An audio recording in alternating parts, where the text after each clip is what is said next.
You're listening to Influential Barbecue, the podcast where we talk to influencers in the barbecue industry to uncover how they've cultivated huge followings, unique income sources, and sponsorship possibilities from a love of cooking outdoors. If you want to turn your passion for food and fire into a world of opportunities, you're in the right place. And now your host, Jordan Moore. Hello and welcome back to Influential Barbecue. This week, I was honored to talk with Brad Prose of ChilesAndSmoke. Brad has grown his following to over 30,000 on Instagram in a little over 2 years by developing his own flavor palettes, unique outside-the-box recipes, and stunning food photography. We chat about building thick skin through being confident, having clear goals for where you want to go, and really choosing a focus for you and your content. Be sure to check out Brad on Instagram at ChilesAndSmoke. That's Chiles, C-H-I-L-E-S, and Smoke. And visit his website for some killer recipes, ChilesAndSmoke.com. And now, on to my conversation with Brad.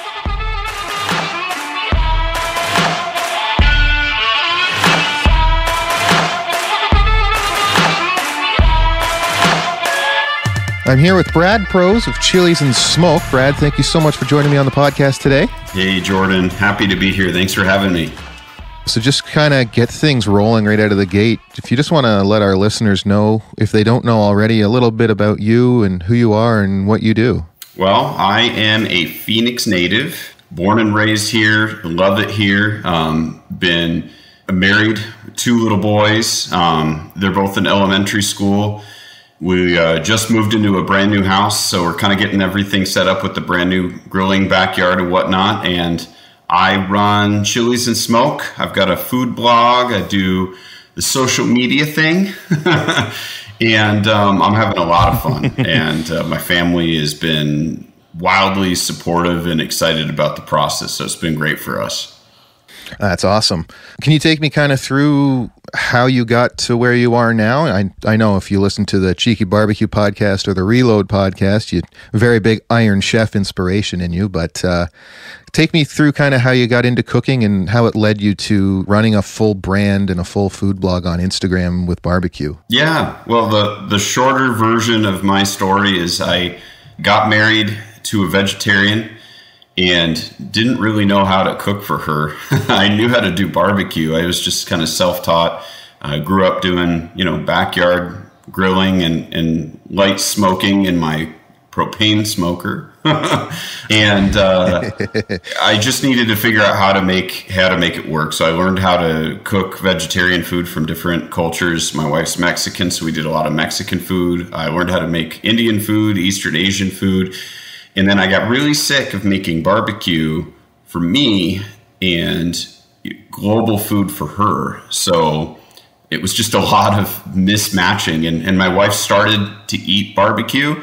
So I ended up taking the flavors from the food I was cooking her and applying it to the barbecue and really seeing a lot of crossover. And by that time, I had ate and cooked Texas style and Kansas City style barbecue for years.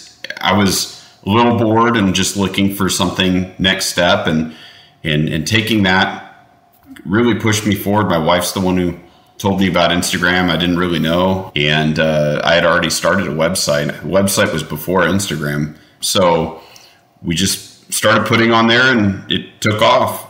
That's awesome. It seems to be how it goes.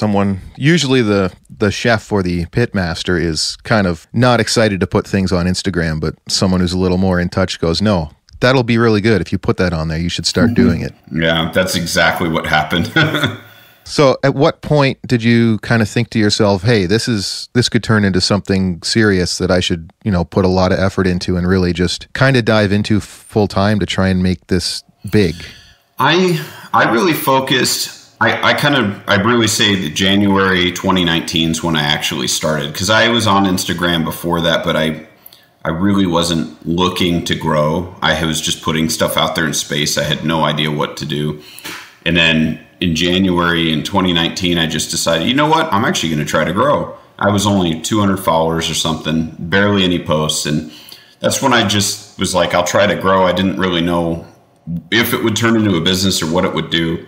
And I did grow pretty quickly. And by growing pretty quickly, I mean I had like 3,000 followers in a couple months, which is fast for some, slow for others. But what really transformed a business, I'll never forget, I went to this garage sale and I had donated a bunch of stuff because it was for one of my friends.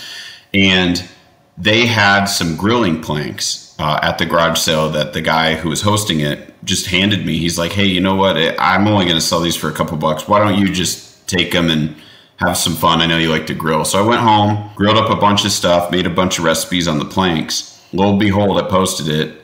And a grilling company reached out, Wildwood Grilling, and they specialize in grilling planks. Go figure. And they reached out and asked me if I want to be a partner of theirs and start writing recipes for them. And I was like, what? That's really cool.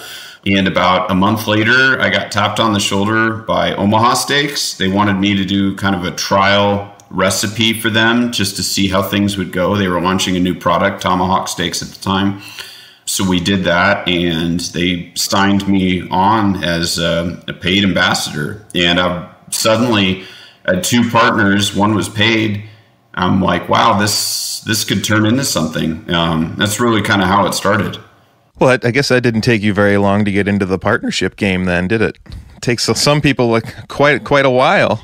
The big thing for both companies was the fact that I had a website and that I was writing recipes, and not recipes that just grab bottles of rub and sauce. I was writing recipes. And I think that that's a really big key because brands really like what they call evergreen content, which is just content that's going to stay out there permanently. YouTube, websites, Pinterest, that kind of stuff. Right. So they're looking for more from scratch. Anyone can make it without worrying where they can get certain ingredients from, right? Like if you're overseas, you can't get certain rubs or sauces, but if you can make everything from scratch, the brand is going to be a lot more attracted to that because anyone can do it. Yeah. And some brands, obviously spice brands, that's great if you're writing recipes for their, pre-made rubs and stuff like that. But being able to really cook with your own rubs and your own mixes is just going to make you a better chef, and brands recognize that because then they know that you're more adaptable and they can hire you for different projects. Right. And at that point, you're not just using something someone has made and sprinkling it on. You're putting thought and passion into it to develop your own kind of flavor profile on what you're trying to make, right? Which they'd be crazy not to love that. Yeah, pretty much. So you started off quick with those two partnerships. Have you been approached by any after that? Have you turned any down or just had deals come through that, weren't really appealing to you? Can you give me some insight on any of that? Yeah. And I won't name any brands that I turned down, but no need. I definitely, since then, yes. The short answer is yes, many. And I think what happened is 2019 is really where I started exploring the idea of even doing partnerships. In 2020, I put both feet in the pool and just took it on. And I did a lot of short projects. It was really when I hit 10,000 is when things really opened up. That crawl to 10,000 is super real, but no joke. As soon as I hit 10,000, I started getting projects left and right. And I took on way too much the second half of 2020, really pushed my own personal limits. I did a lot of one-off projects. I did short-term projects like over 3 months, a lot of rush projects during the holidays, learned a lot, definitely turned things down. And I did take on some new partnerships too. One notably would be Pit Boss. I signed with them last summer and they wanted me to use one of their new grills. And because of COVID, there were so many delays. So I was using their griddle and getting to know the team and having a lot of fun for a few months before I got it. But Pit Boss has been a great partnership, and many more have come through. So a lot of the companies did kind of a few one-off projects, and as those continued to come back around, I just turned it into saying like, hey, let's stop doing this. Let's make it a partnership. This makes more sense. You're comfortable with me. I'm comfortable with you, and you know what to expect from me. And I try to make it really easy. So I was able to turn some of those one-off projects into ongoing partnerships too.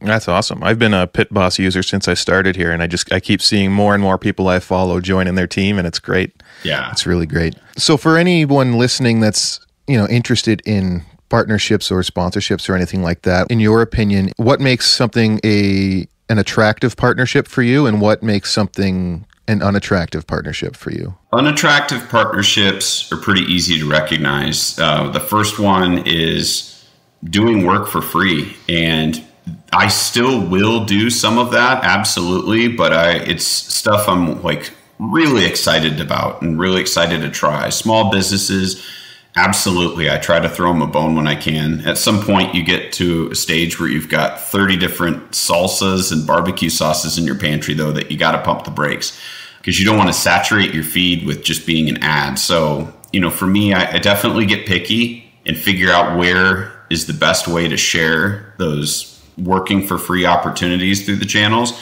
Aside from that, because that's not something I really focus on, and I do get hit up a lot, is really finding brands that not really focusing on the compensation, obviously that's important, but are looking for longer term partnerships that give me some creative freedom.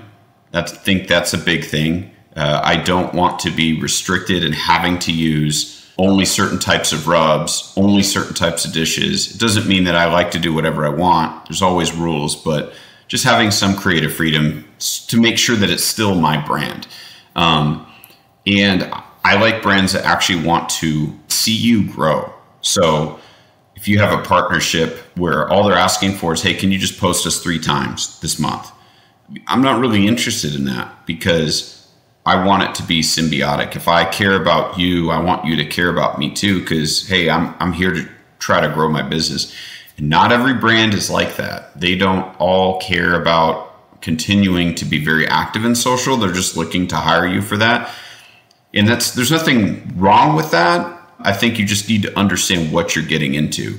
It's actually a lot of work out there that I don't talk about, that I can't share, where I've created recipes or just done food photography for brands, and I give them the media. I never post it.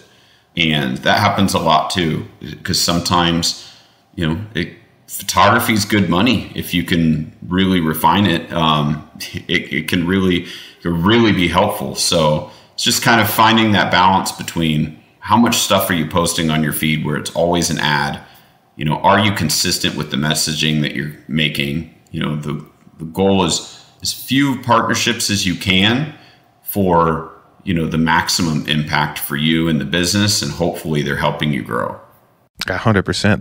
That's all really great advice for anyone interested, because it sounds obvious, pick someone you like that likes you, but when you get brands showing up throwing free grills or free money at your face, like, it makes you stop and think for a sec. Well, I might not love them, but I can push them 3 times a month, and that gets old pretty fast, even for you and your followers, right? Yeah, it does. And I will say I have turned down a lot of grills. A lot of grills. And ironically, despite the amount I've turned down, I've still got like 11. I saw that picture you posted yesterday. You're rearranging your backyard, and it's just, you can't even see the grills. There's so many tags on the photo. So I know. Well, when we get the backyard set up, I'll be able to spread it out and have a better experience. But for me, all of the grills have a purpose. It's not just because I think that they're fun. It's, what kind of content am I going to create with this grill? I've got a Heston Aspire, which is my propane grill. I don't have another propane grill. I only need one.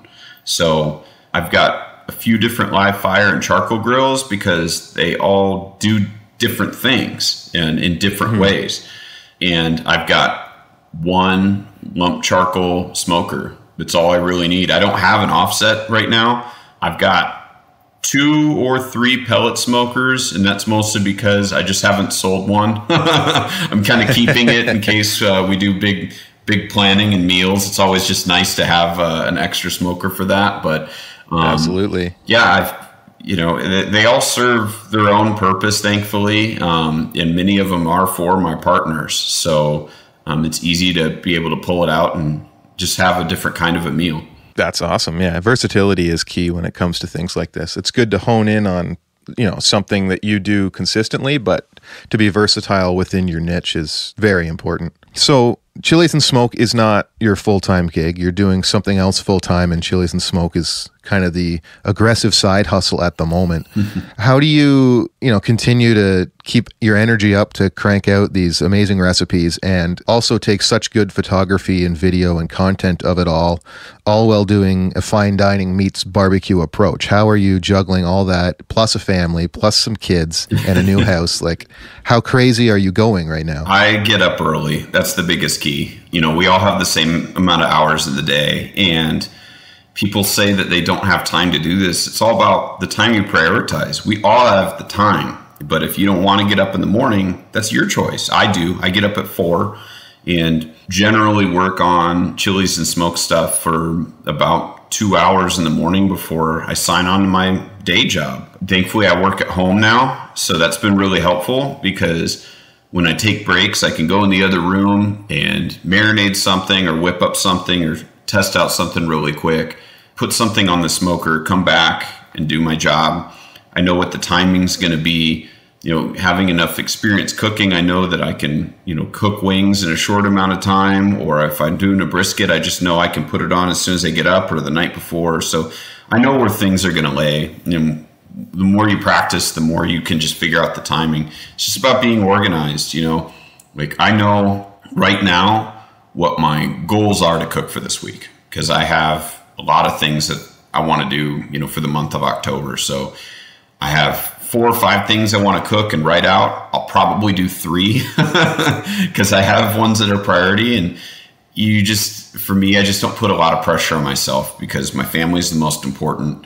I try to do my best at the end of the day when work's done to close the laptop, hang out with the kids, because you want to make sure that you're spending time with the family and prioritizing. When they're going to bed, I might be writing or researching or watching some food TV or whatever that might be to kind of inspire me and so forth. It's a juggle, but it's all about just trying to stay organized.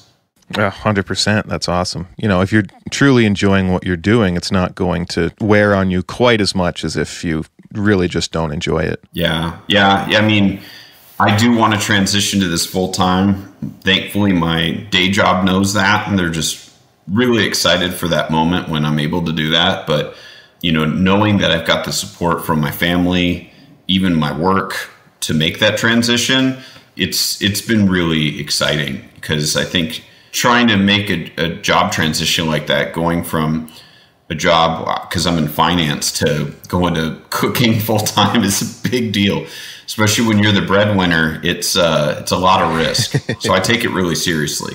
That's good. That kind of tees up one of my next questions was going to be where is Chilies and Smoke going? What do you want to see it blossom into? Where do you want it to be? And what entity do you want it to take on? That is a tough question. I know my shorter term is I'm really trying to fill in the blanks from a lot of stuff that I don't have on my website. When I started off, I was making crazy foods that nobody would ever search for. I've got a Milanesa sandwich on there seasoned with Szechuan peppercorns. It's more of like a Nashville hot Szechuan Milanesa. Nobody's going to search that. I dehydrated kimchi and made a rub and smoked ribs and wrote out the whole process. Nobody's going to search that. So I need to go back and edit some of those recipes and update them to make them a little bit more relevant. And I'm also trying to fill in the blanks because I can't tell you how many times people will come to me and say, hey, do you have a guide on how to grill chicken breasts? Or do you have tips on how to spatchcock chicken? I don't. So that's what my shorter term goal is, to go back, make sure I've got those master recipes. That way I can kind of start there and then expand on that with new flavors, new combinations, and then refer back to those master recipes. That's really my short term goal for the website, the content. So yeah, you want to turn your website into essentially a cookbook, right? Where you refer back to the main recipes for your more complicated ones? Yeah, I think it's going to make a lot more sense because if people ask me, how do you spatchcock a chicken? I've got a Korean fire chicken on my website that I can point them to, but it's the whole article talks more about the flavors and anything than the nuances of the process. So I kind of consider myself more along the Alton Brown nerdy side of barbecue on looking at the different flavor combinations and techniques. So I want to make sure that when people go to my website, they can, stay there and use those resources there. It's just kind of the same theory as any seasoning company out there. You can make all your barbecue rubs you want, but you need to have salt, pepper, garlic on your roster because somebody's going to buy that. And if you don't have it there, they're going to buy it from somebody else. So it's the same theory with the website. You got to have some core recipes and show some basics. I'm not trying to be the one-stop shop for everybody, but I definitely want to make sure that I can educate people more. 100%. And that's a large part of it too, right? People love what you do that's different, but they need to be able to know how to do the basic stuff when they're starting out. And everyone's starting out at some point. For us, spatchcocking a chicken is just second nature. You just grab the shears, cut out the back, and break the bone. It's fine. But for someone who hasn't done that or is a little intimidated, it's a step-by-step guide. Seems silly to us, but to them, it's what's going to push them over the edge to actually make that dish. Yeah. And the thing is, what I've learned, really good tip for everybody out there, is that people come to me for those kind of situations because those specific people find some level of trust and credibility in what I'm saying. And I'm not trying to say that I'm a trustworthy person. I hope so. But my advice is become trustworthy, because people, including yourself, you guys can go to any website and find that same info. But if you're asking me, there's something different, something that we've had as a connection. Even if I've never spoken to you, we've still had that connection and you're coming to me for some answers. So I want to be able to provide that. So my advice for everybody out there is become that trusting, confident person that can give real advice. And to be able to give that real advice, you got to step out of just making recipes with pre-made rubs, pre-made sauces, and using the same techniques over and over. You need to be an authority on the subject that inspires you the most. That's such a good piece of advice, and I hope everyone rewinds the episode about 45 seconds and just listens to that one more time.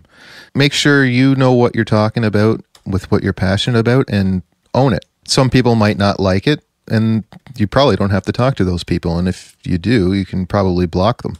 One of my questions for you, as someone who creates all their own recipes pretty well from scratch, and you go a little outside the box, such as pumpkin spice wings. How do you deal with the people who just think you're being ridiculous, the haters, if you will? I had to build up some pretty thick skin. I think I have done that, and I'm still working on it. I post a lot on Reddit because they are brutal, and I've learned to take the punches from people like that. But you got to be honest with you. You just have to be confident in what you're doing. With the pumpkin spice, people can roll their eyes and say, no, heck no. At the end of the day, they haven't tried it, and they're not taking the time to try to understand why. Like the pumpkin spice, those spices are so common in Moroccan cooking and Mexican cooking and Indian food. I was actually inspired by street food from Nigeria in a completely different dish when I started messing around with pumpkin spice.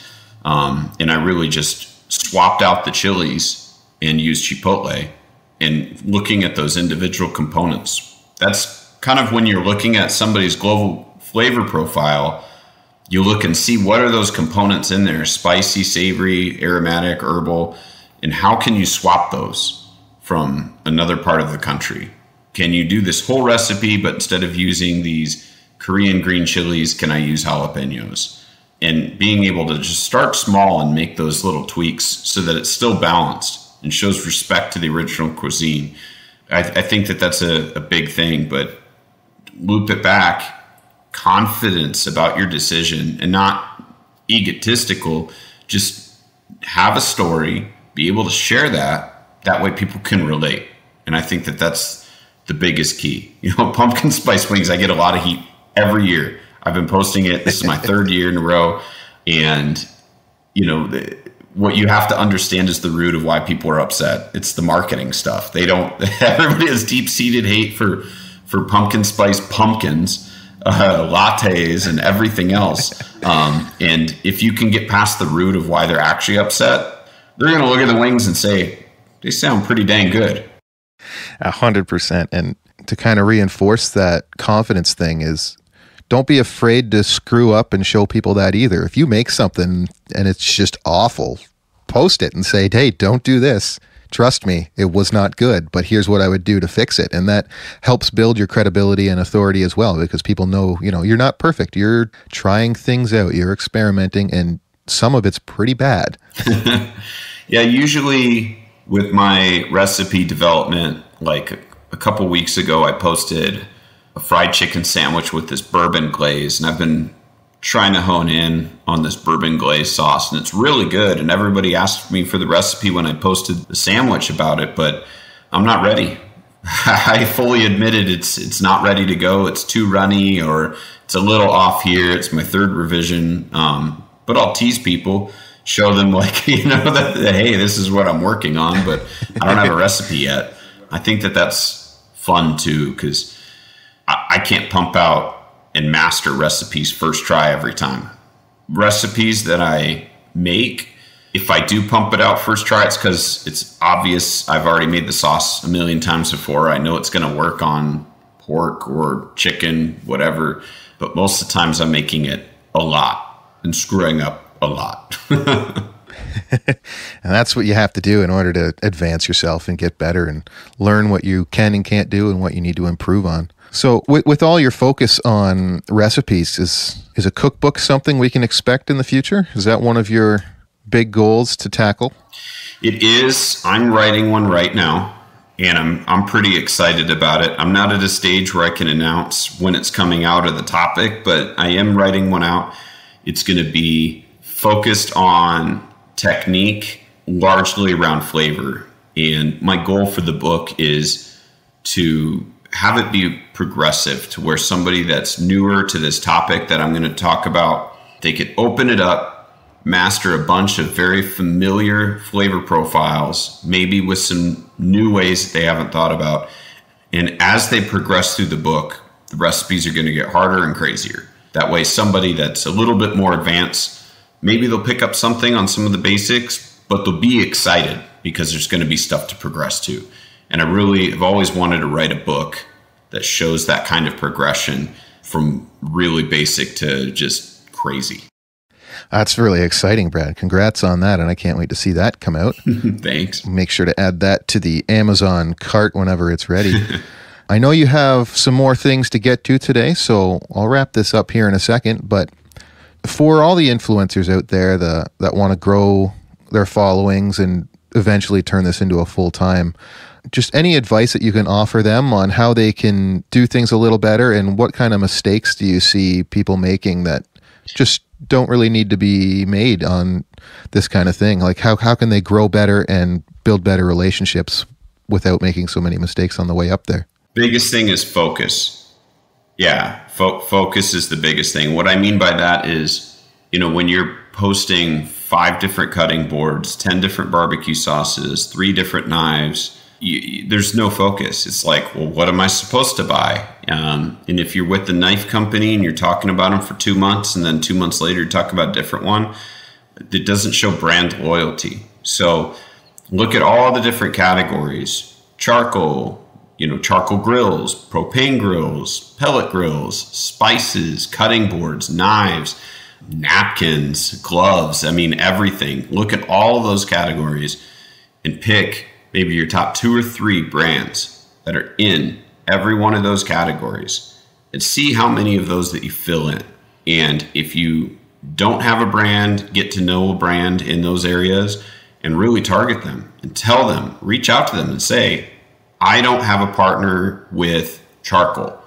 I really want to see what we can do. My goal is to have this, whatever that goal is for you, and tell them, is that something down the road that you're ever open to, and really help yourself fill up that roster.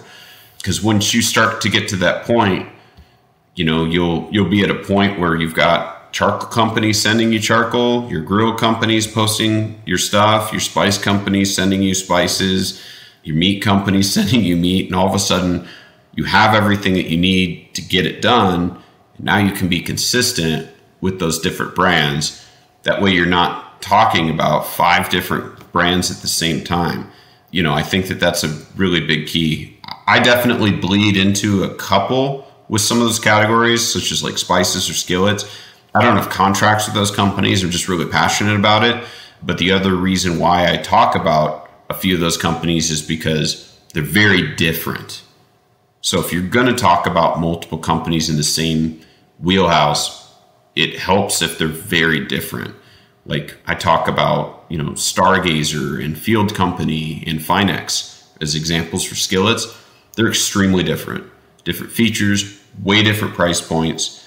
So I feel like when I'm talking about that, you're adding value for those different areas. And I think that's really big key, because if you're going to talk about the same barbecue rubs for 20 different companies, I don't know what I should buy. So I think just figuring out what you want, writing that out in all those categories and seeing how you can fill in the gaps, that'll help you at least get started so that you can focus on moving forward and not just spitballing everything that comes your way. That is some great advice. Like focus is, probably in all facets of life, focus is going to be what gets you where you need to be. Is if you can focus on something and really hone in on it, that's going to take you farther than trying to spread yourself too thin across so many different aspects.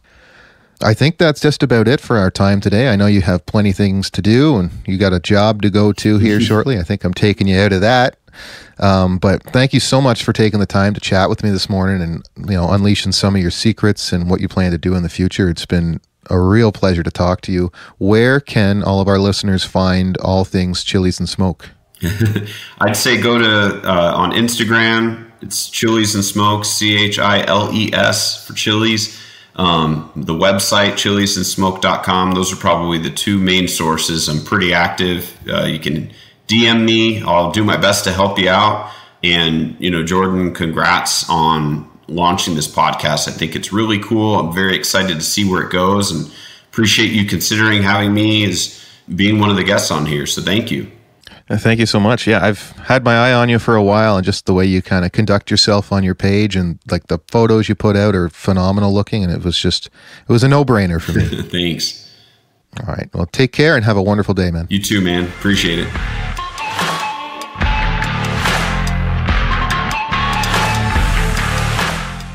That's it for my chat with Brad Prose. He was such a pleasure to chat with and was really able to unpack some important information for us. What really stood out to me was how he spoke about gaining confidence in yourself and your cooking. If you're confident in you, it's going to make it so much easier to come across authentic in your posts and in your meals and not feel like you're trying to force something or get yourself out there just because you have to. As he mentioned, it also helps with shrugging off some of the haters in your comments or people that don't really enjoy what you're doing. And at the end of the day, it doesn't matter if some people don't like what they see, as long as you're happy with what you put out. And again, if you're confident with what you're putting out, that's all that really matters. Please go give Brad a follow at ChilesAndSmoke, CHILES for Chiles, and check out his website for a bunch of really amazing recipes, ChilesAndSmoke.com. That will do it for this episode of Influential Barbecue. Thank you so much for tuning in this week. You can find everything we talked about today on the show notes page at influentialbarbecue.com, episode 004. I'm always looking for your feedback on this show. I'm just sitting here by myself, chatting away, having interviews, so any feedback you can give me will help me improve this show and bring you better episodes in the future. Please shoot me an email at podcast@influentialbarbecue.com or send a DM to Influential Barbecue on Instagram. If you enjoy this podcast, please share it with those that you think would enjoy it and benefit from it as well. And happy holidays. Christmas is coming up for those of you who observe that. Happy holidays to everyone. Please stay safe. See your families. Go see your loved ones. We'll be back between Christmas and New Year's for an episode with Grillin' with Dad. And then before you know it, it's going to be 2022. I'm Jordan Moore. You can follow my barbecue adventures on Instagram at The Backyard Brisket. Thank you so much for listening. Happy holidays. We'll see you next week. Keep on grilling.